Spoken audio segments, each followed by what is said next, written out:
अमृततर्फे खुल्या प्रवर्गातील आर्थिक दुर्बल घटकांसाठी विविध योजना. महाराष्ट्र संशोधन उन्नती व प्रशिक्षण प्रबोधिनीतर्फे राज्यातील खुल्या प्रवर्गातील आर्थिकदृष्ट्या दुर्बल घटकांसाठी विविध योजना राबवल्या जातात.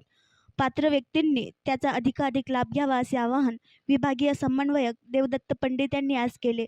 प्रबोधिनीतर्फे खुल्या प्रवर्गातील ज्या जातींना कुठल्याही स्वतंत्र शासकीय विभाग संस्था महामंडळातर्फे योजनांचा लाभ मिळत नाही, अशा आर्थिक दुर्बल घटकांना अमृत संस्थेच्या योजनांचा लाभ दिला जातो.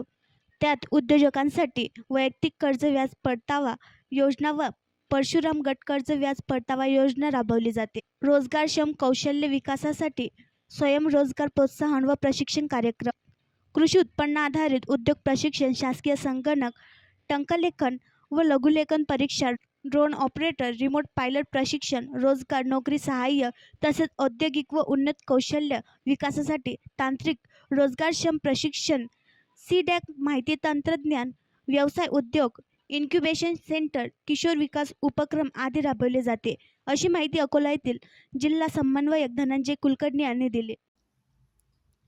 आणखी नवीन व्हिडिओ पाहण्यासाठी आमच्या देशमुख एक्सप्रेस न्यूज चॅनलला सबस्क्राईब करा, लाईक करा आणि शेअर करा.